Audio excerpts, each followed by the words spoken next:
La gente cree que yo soy una persona mala. El número uno de la música afroantillana revela los mitos de su leyenda. No me arrepiento. Él es un elemento complicado, sí, y temperamentalmente difícil. El productor y cantautor descubre el mayor secreto de su infancia. Mi papá estaba en la cárcel. Compañeros develan los excesos que llevaron al límite al famoso trombonista, al lado de su mejor intérprete. Todo tiene su final. Nada dura para siempre. Héctor Lavoe. Coge el camino de las drogas. Héctor, por alguna razón, nunca quería llegar a casa, quería seguir y seguir y seguir. Se conocerá la tragedia que produjo la transición a cantante de Willy Colón y el mito tras la interpretación que lo volvió un ícono, el Gran Varón. Amigos, periodistas y productores descubren su poder político y social en Estados Unidos, así como su entrañable relación y despedida de Celia Cruz. Y ella era ya una leyenda gigante, no quería que nadie la vea. Yo sabía dónde estaba y todo eso. Tiene una posición muy definida frente a Hugo Chávez. Hace lo que le da la gana. Y el intérprete desmitifica su colaboración en una película producida por Jennifer López. Por muchas razones políticas, yo grabé un número repudiando a Pinochet y me cayeron arriba. Desde Bogotá, Colombia, el emblemático músico y activista aceptó relatar los mitos que ha gestado su leyenda, cuya personalidad se ha destacado también por un gran sentido del humor. Un sentido de humor, yo creo que aparte del sentido de humor que tengo ahora, fue por Héctor. Considerado como una de las estrellas pioneras de la música afroantillana, Colón se mantiene vigente gracias a una historia musical e intensa vida que próximamente será plasmada en una biografía. Estoy trabajando en un libro casi lo tengo terminado. Sí, mi biografía y la historia de los latinos en Nueva York. Esa historia tiene su origen en la Primera Guerra Mundial en 1914. Estados Unidos, al igual que Japón, se convirtió en potencia mundial, pero las condiciones migratorias no estaban reguladas, sometiendo a sus pobladores a severas condiciones que la familia de Colón sufrió. Mi familia empezó a llegar a Nueva York en el 1915. Soy la segunda generación. La plaga llegó a Puerto Rico, al Caribe. Entonces había un éxodo donde la primera ola de puertorriqueños llegó a Nueva York, que es mi abuelita y todos mis abuelos. William Anthony Colón Román nació el 28 de abril de 1950 en un trepidante barrio de Nueva York y fue el hijo mayor de una adolescente. Willy nace en Puerto Rico y se cría en Nueva York, en el Bronx. Mi mamá estaba muy joven cuando me tuvo, tenía 16 años. No terminó la escuela hasta high school. La inexperiencia de su joven madre hizo que William y su hermana fuesen criados por su abuela Antonia Román Pintor, condición a la que sumó a temprana edad una constante discriminación en Nueva York por su origen latino. Sentíamos mucho discrimen contra nosotros. Y no había otra, pues mi estatura, el color de mi piel, tú sabes, todas esas cosas. No podía darme un guille de irlandés. Apegadas a las tradiciones latinas, la familia de Willy brindó al pequeño educación, pero en las aulas este enfrentó también la marginación. Habían hasta servicios sanitarios separados, escuelas separadas. Eso fue lo que inculcó ese orgullo y a que yo me aferre a mis raíces latinas. No había nadie en mi familia que para dirigirme de cómo estudiar. Mi abuela siempre tenía una foto de mi papá vestido de soldado, entonces él estaba en el ejército. En realidad, la ausencia de su padre obedeció a un duro secreto que William finalmente descubrió. Mi papá estaba en la cárcel mucho de toda mi juventud. Tu papá está preso. Ya no, peleábamos.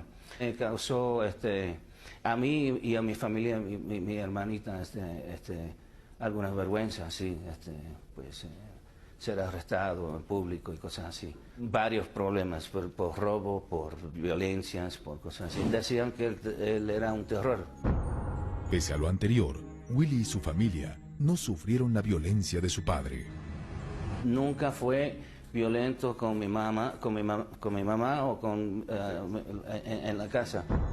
Criado por mujeres y único varón entre ellas, desde pequeño Colón se vio obligado a responsabilizarse de su hermana menor, gestando el mito que marcó su personalidad y posterior alias de El Malo.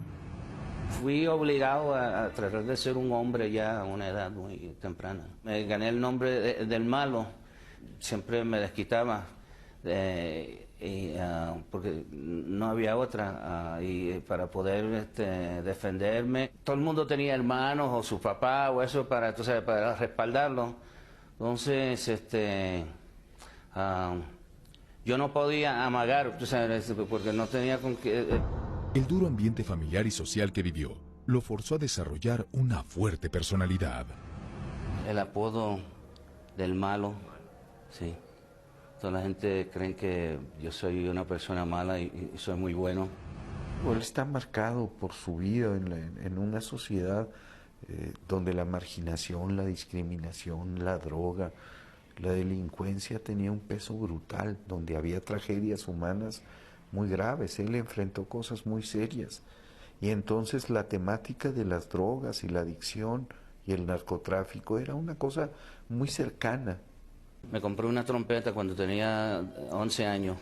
Ella ya veía que yo tenía una inclinación musical.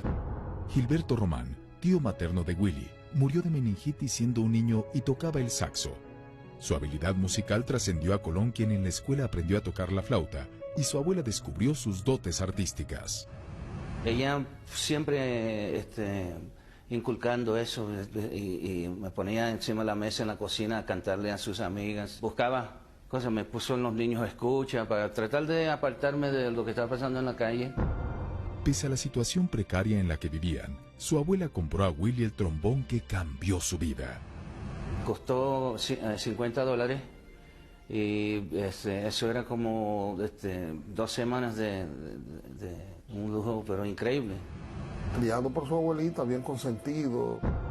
En el barrio donde vivía, Willy recibió las enseñanzas del afroamericano T. Joe, un experimentado trompetista, quien colaboró para que Colón, con solo 14 años de edad, formara su primer banda, The Latin Jazz All Stars.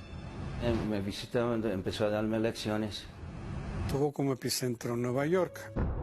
Mientras Willy trataba de impulsar su aún inédito grupo, su acertado trabajo dentro de una tienda de discos surtió frutos tras invitar al gerente del establecimiento a una presentación, quien quedó sorprendido del talento de Colón e intervino para que Al Santiago, dueño del negocio, lo firmara en su sello independiente.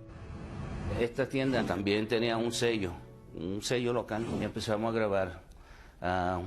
Pero en esos tiempos Al ya estaba terminando, se estaba casi en bancarrota y se quedaron la cinta, el LP. Yo tenía 15 años y se quedó embargado. Yo le hablé al dueño del estudio de grabación: mire, si yo consigo la plata, me da las cintas. Y él dijo que sí.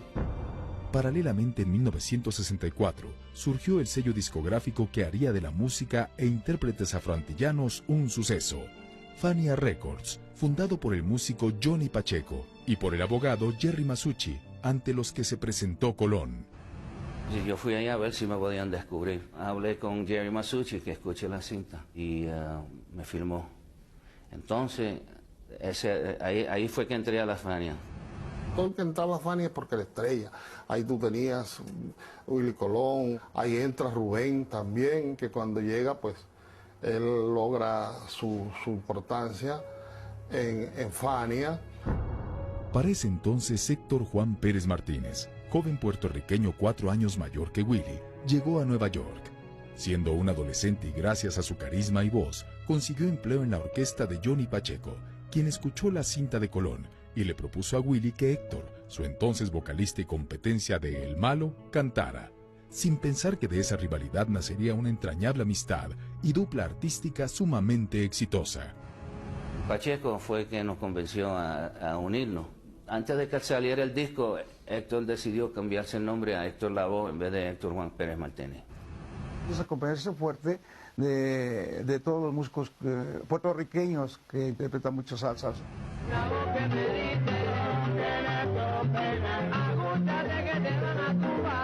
Mi abuela nunca aprendió a hablar inglés tampoco. Entonces, yo y Héctor tuvimos casi la misma relación que yo tuve con mi abuela. Y yo fui aprendo más y más a hablar español y él aprendió a hablar inglés conmigo. Pero fue la asombrosa voz de Héctor Lavoe la que con los primeros acordes impactó a Willy Colón, quien junto al puertorriqueño Celia Cruz y Johnny Pacheco se convirtió en uno de los integrantes icónicos de Fania Records. Héctor Lavoe como la superestrella, que era el elemento que agarraba la masa, lo popular, pues ese era el ídolo, el más grande de los ídolos del grupo de Fania. Con Lavoe como intérprete, Willy, con solo 17 años, logró el primer disco producido por Fania Records. La dupla se conoció a partir de ese momento como Los Chicos Malos. Le dio un toque a nuestra música y la hizo de repente, ¡pum!, la hizo sonar bien profesional. Pero Fania facilitó también el acercamiento de Willy con la estrella que más admiraba, Celia Cruz. Ella era ya una leyenda gigante y pero para que ella fue más fácil trabajar con ella que con muchas de las divas que se creen que son estrellas ahora. Son unión como unos hermanos, ¿no? Unos hermanos de la música, ¿no? Y que tocaban el mismo ritmo, querían mucho todos ellos. Grandes músicos, grandes cantantes también. Tenía una ética de profesional increíble, una persona muy, muy dulce, un gran logro para mí. Y es que no solo Celia Cruz despuntó como una de las estrellas más emblemáticas de Fania Records. El sello decidió conjuntar el talento vocal de Héctor Lavoe y la rítmica ejecución en el trombón de Colón, lanzando al mercado 10 exitosas producciones cuyas ganancias fueron exorbitantes. Él y Héctor Lavoe manejan la mayor, dentro de todas las estrellas de Fania, el mayor respaldo del pueblo, del Bronx. Respaldados por el sello discográfico más importante de música afroantillana a nivel internacional, la dupla Colón-Lavoe alcanzaron una fama y fortuna apabullante. Empezamos juntos, dos chamaquitos adolescentes, y fuimos a Panamá y a México y empezamos a ver el mundo. Bueno, Willy Colón es un luchador. La salsa es una manera que Willy, como principal, incorpora las modalidades del jazz, modos. En consecuencia a su inmenso éxito, Willy y Lavoe se integraron al selecto grupo de los grandes salseros de su generación, pero iniciaron también las tentaciones. Fue una oportunidad perdida, pues Jennifer podía abrir la puerta para nosotros, pero se enfocó solamente en la tragedia de Héctor y no, en verdad, como que no presentó el legado y la aportación, las cosas positivas.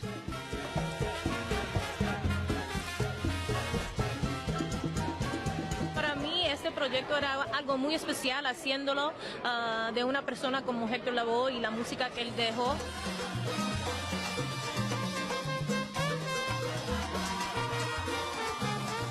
Hay ciertos estereotipos de que somos drogadictos y cosas así. Y la película de Mark no ayudó. Para mí fue un placer inmenso. Imagínate, es muy difícil aceptar una responsabilidad como ser una película como esta. Que es un escándalo, dicen.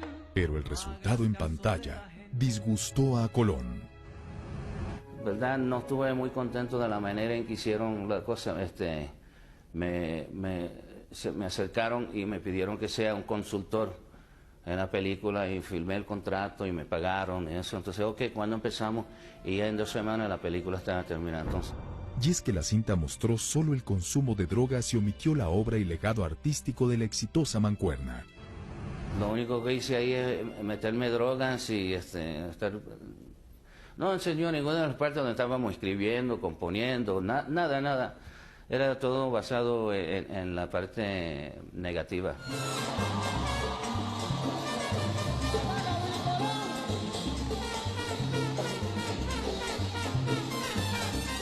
Era solo un pretexto para que yo firme el papel y tenga el permiso de... porque cuando me dieron el libreto, lo primero que yo digo es yo no hablo español. Él habla perfectamente el español, escribe perfectamente el español. Eso de que Willy no hable bien el español no es cierto. Tú hablas perfectamente con Willy en español como estamos hablando nosotros dos. A más de 3 décadas, la leyenda viviente de la salsa desmitifica su relación con la Boe y aclara los excesos que esa le causó. Yo también probé a profundizarnos en esas cosas. Llegó el momento donde yo di el frenazo y dije, no. Aunque la dupla artísticamente funcionaba en los escenarios, fuera de estos era objeto de adicciones. Tras 6 años de rotundo éxito, este se desvaneció. Colón ya no toleró la desbordada vida de excesos de la Boe. Cuando Héctor pues escoge el camino de las drogas y entonces él pues se da cuenta que no puede seguir ese mismo camino. Yo fui el productor de muchos de sus discos y hicimos unos experimentos que tuvieron mucho éxito, como el periódico de ayer y El Cantante. Dio a la Boe el mote por el que a partir de entonces sería conocido: el cantante de cantantes. Héctor Lavoe era uno de los grandes que lo es en lo que dejó de manera sustantiva, pero traía sus demonios mal manejados. Y infortunadamente, como se sabe, su alcoholismo y las drogas, y en el fondo su alma destrozada, enloquecida, pues le llevó a locuras y idioteces grandes. Fue a la edad de 33 años que la Boe cayó en una profunda depresión y su problema con las drogas se agravó cuando su hijo, Héctor Luis, murió a los 18 años de edad de un disparo accidental que le produjo un amigo. Su suegra fue asesinada y su padre falleció. Las tragedias se agudizaron cuando al cantante se le detectó el virus VIH. La estrella entonces decidió suicidarse lanzándose desde el balcón del 10º piso de un hotel donde se alojaba. Su intento resultó fallido. La Boe sobrevivió pero quedó imposibilitado para cantar, lo que le produjo en una precaria condición económica que, sumada a su delicado estado de salud, al ser portador de VIH, causó su muerte. La droga es mortal, del alma, de la inteligencia.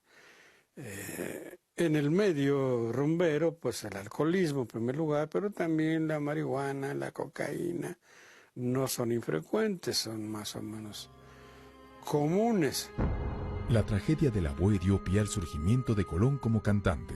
El emblemático trombonista se vio obligado a tomar el micrófono por la estrategia a seguir de Fania de lanzar a los cantantes más exitosos, condición que gestó un mito más sobre Willy en torno a que le desagradaba su voz.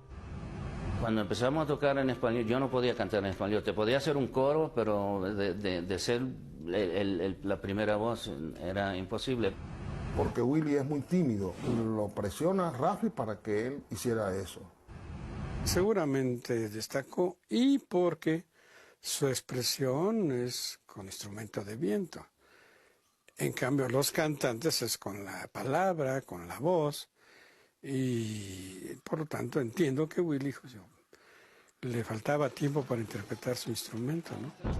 Pero como cantante, Willy Colón causó polémica no por su voz, sino por interpretar un tema cuya letra catapultó artística y socialmente al famoso trombonista.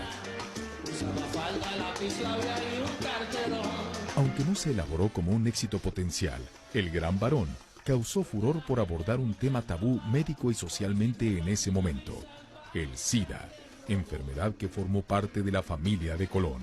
Yo tenía un primo que era drogadicto y no sabemos, pero él murió en casa, en el sofá, en casa de abuela, y se puso bien enfermo.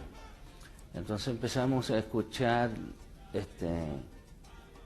historias de esta enfermedad que solamente le daba a los gays. Al principio yo pensé que era un chiste malo, un chiste cruel o algo. Entonces me di cuenta que sí, era cierto. En 1980 en Estados Unidos se registraron 31 muertes de SIDA. 9 años después, la cifra se propagó alarmantemente, catalogándose como la enfermedad más terrible del siglo XX, al no hallar ninguna cura para la misma. Omar Alfano había escrito un tema que abordaba ese mal musicalmente, y fue entonces que Colón decidió retomarlo. Me fui para Nueva York y me quedé pensando en una canción que él había compuesto que se llamaba El Gran Varón. Entonces volví a mira, Omar, yo quiero trabajar en esa canción. Y llegamos a un acuerdo y la grabamos. Pero no nos atrevíamos a lanzar eso como el número, porque es un tema demasiado tabú para los latinos, especialmente. Y de repente cuando empezaron los DJs, empezaron a tocar ese número, ellos solos, y empezaron los religiosos primero, ¿cómo te atreves? Y entonces también algunos gays. El Gran Varón no es suyo. Pese a los pronósticos, la canción detonó en la radio trascendiendo las estaciones puramente de música tropical y produjo a Colón reconocimientos, pero también fuertes críticas. Tú eres el portavoz de los gays, y todo el mundo de todos lados creó mucha controversia. Y de repente fue así, por país. En un momento, yo creo por 10 semanas, estaba número 1 en casi toda América Latina, sin promoción, el número solo. Pasaron, creo, como 2 años y Carolina Herrera y Oscar de la Renta me otorgaron un premio en Washington, un premio humanitario por la canción El Gran Varón. Eso es lo que tienen los artistas, después que tienen el poder de convocatoria, siempre pues se unen a una causa. El éxito de la canción interpretada por Willy Colón trascendió incluso a la pantalla a través de una película hecha en México en 2002, basada en Simón, el Gran Varón. Ni se atreva a acercarse. Detesto a la gente como usted. Ay, ¿tan pronto te olvidaste de mí? Yo no acostumbro tratar con basura. Soy tu hijo Simón.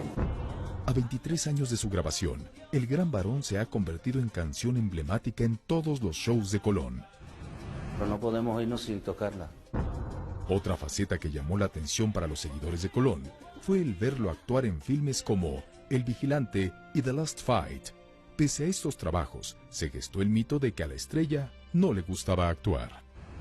Yo había hecho películas americanas, como 4 o 5 que he hecho. Pero fue en 1998 que el productor y periodista Epigmenio Ibarra le propuso el proyecto que conjuntó la inclinación social de Colón con la música y la actuación. Ibarra lo buscó para interpretar el tema de la segunda telenovela político-social en México, Demasiado Corazón. Willy aceptó con una condición. La única condición que puso Willy fue decirnos, yo quiero estar en pantalla. Pensamos que Willy tenía ese vigor, esa fuerza. En Demasiado Corazón, Willy personificó a Feliciano Pintor, un agente de la DEA al lado de Claudia Ramírez y Demián Bichir. Ha sido esta su única telenovela. Él es policía honorario en la ciudad de Nueva York. Y dijo, yo quiero aparecer en pantalla con mi cargo y con mi placa. Que soy agente de la DEA. En una escala mucho más grande, es como hacer cine, como película, no como novela.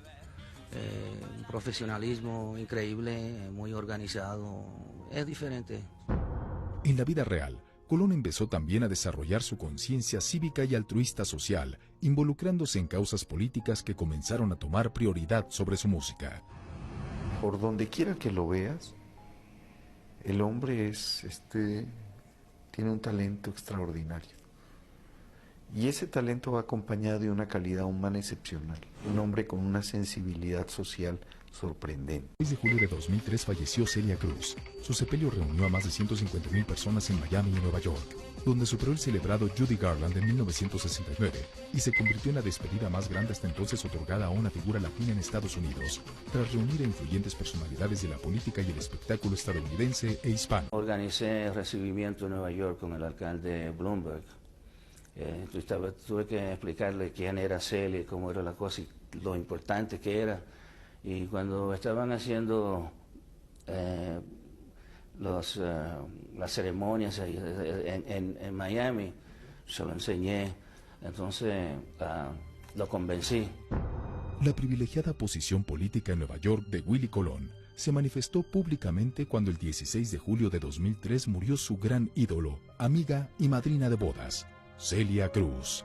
Fue el músico quien organizó el recibimiento del cuerpo de la máxima estrella de la salsa a la Gran Manzana, en lo que fueron los funerales más grandes realizados a una figura latina en Nueva York. Se hizo en Nueva York lo que se hace solamente para un presidente o un jefe de Estado. Cerramos todas las calles, toda la policía, cerramos las carreteras, todo hasta que llegue hasta por el Bronx, y le nombramos una escuela, un high school de música en su nombre. Miles de personas, medio millón de personas atendieron a su funeral. Nueva York cerró la calle más importante de este país, que es la Quinta Avenida. O sea, el desbordo de cariño por Celia fue inmenso. Yo no he visto que ha pasado ni con artistas. Por ejemplo, con Michael Jackson. Tras extirparle el seno derecho, Celia libró una batalla contra el cáncer, padecimiento que hizo metástasis en su cerebro y causó su agonía y muerte. Lucha contra el cáncer. Obviamente Celia falleció de esa enfermedad. En los últimos días ella no quería que nadie la vea. Yo preguntaba, yo sabía dónde estaba y todo eso, pero ella no quería que la vieran. La majestuosidad del funeral de Celia Cruz en Nueva York solo mostró la influencia de Colón en la escena política, donde inició una férrea e intensa campaña en Nueva York. Uno tiene que decir lo que tiene que decir y siempre tiene consecuencias, ¿verdad? No puede estar con Dios y el diablo. Tiene que tomar una posición y a veces eso te va a costar en lo económico, pero son cosas que se tienen que hacer. Es una institución. Llegas en Nueva York a cualquier lado a comer y siempre hay gente que se acerca y lo palmea. Es un hombre muy querido. En su carrera política, Colón incluyó la discriminación que en carne propia vivió, así como intentó crear oportunidades para mejorar las condiciones de vida y empleo de los hispanos, postulándose ante el asombro de miles como aspirante a la alcaldía de Nueva York. El hecho de él querer ser alcalde es porque él es muy amante a la gente donde él se crió. Él quería aportar algo como alcalde de la ciudad de Nueva York, aportar algo a ese Bronx que lo vio crecer, a ese Bronx donde él fue testigo de múltiples necesidades de una gente de un extracto social muy ignorado. El alcalde de Nueva York le dio una posición muy honorífica, que era ser liazón, como un puente entre la alcaldía, la ciudad de Nueva York, y la comunidad puertorriqueña, que es muy fuerte en Nueva York. De ideales laicos y conservadores, el Partido Republicano de los Estados Unidos fue la plataforma bajo la que Willie Colón se postuló como alcalde de la Gran Manzana. Está metido en la política, bien metido en Nueva York y muy respetado. Y una persona que tiene su personalidad propia. Y Willie tenía una doble posición ante esto. Como norteamericano, que es norteamericano, y como puertorriqueño, que también lo es. Como puertorriqueño porque ha visto sufrir las secuelas de la droga. Pese a sus múltiples propuestas de mejora y a su popularidad entre la comunidad hispana de Nueva York, la postulación de Willie Colón por la alcaldía de Nueva York no prosperó. Se lanzó por 2 oportunidades a la alcaldía de Nueva York, ¿verdad? Y contaba con su fuerza latina. Alcaldía que en ninguna de las 2 veces ganó. No obstante haber obtenido 101.394 de los votos en la contienda, Willie no fue nombrado congresista. Pero, debido al catolicismo que su abuela le inculcó desde pequeño, formó parte de la comisión hispana que viajó al jubileo en 2000 con su santidad, el Papa Juan Pablo II. El que hace lo que le da la gana, comillas, no puede hacer lo que le da la gana en mucho. Tras su visita al Vaticano, Willie Colón continuó con su carrera política y nuevamente se postuló como alcalde de Nueva York, pero el intérprete fue derrotado. Bueno, es que no se pueden separar el arte, mi arte y la política, porque es por el arte que pude tener una voz. sociopolítica. Era muy sorprendente que el alcalde de Nueva York se sentara con nosotros a platicar como que no tuviera nada que hacer. Pero eso te habla de la influencia y del peso que tiene Willie en Nueva York. Pese a sus derrotas, su activismo político continuó y en 2001 se integró a la administración del alcalde Michael Rubens Bloomberg como defensor del pueblo de Nueva York. Willie es responsable de la promoción fílmica de Nueva York con la alcaldía de Bloomberg. Y es que tras esa dura personalidad que lo mismo canta, pone a rumbear a las máximas celebridades y se relaciona políticamente con altos mandatarios americanos, Willie posee un carácter singular. En el escenario brilla, pero fuera del escenario es un hombre muy dedicado a su familia y que no anda exhibiéndose. Es un hombre muy amable, muy cariñoso, muy talentoso, muy sensible. Willie nunca ha sido exhibicionista, tímido, un elemento que nunca está protagonizando las cosas. Es un poco retraído, es un hombre muy hacia adentro. A él cuando se encienden las luces se transforma, pero se apagan las luces y Willie es otro hombre. Willie, como un padre mío, sigue siendo para mí el Willie Colón, referencia de este movimiento de la salsa en Latinoamérica. Con 44 años de vida artística y luego de dejar de lado su carrera musical para dedicarse a la política estadounidense, el Malo del Bronx anunció su retiro definitivo de los escenarios. Willie es Willie en todos los mercados.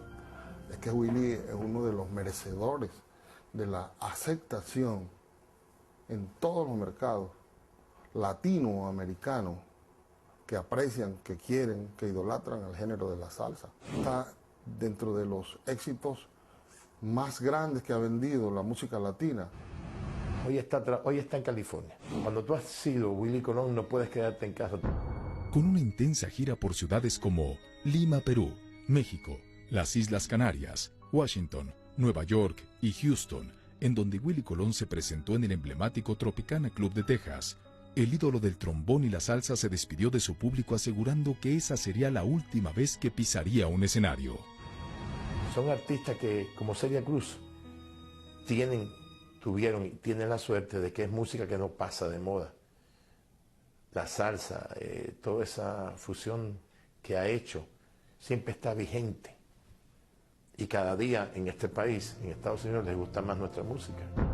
Pese a que su retiro culminaría en 2007, en 2008, el ídolo del trombón regresó para crear su más reciente álbum de estudio titulado El Malo Volumen 2, Prisioneros del Mambo, con el cual Colón retornó a las mieles del éxito.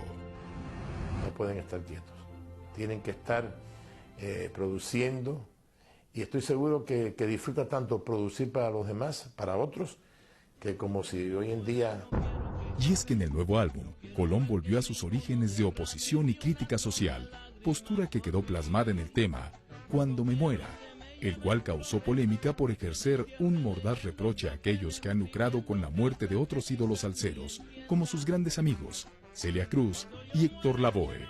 Y aun cuando en los últimos años la carrera de Willie Colón ha sido intermitente, el salsero mantiene su posición como ídolo de multitudes, máximo representante y leyenda viviente de la música afroantillana. Señor, pues algo más que nos quiera agregar para terminar de contar la historia detrás del mito del señor Willie Colón. No, yo solamente le doy las gracias a toda la gente que me han apoyado y que han demostrado tanto generosidad y tanto cariño hacia mí. Y no, me siento muy dichoso y gracias por venir a visitar.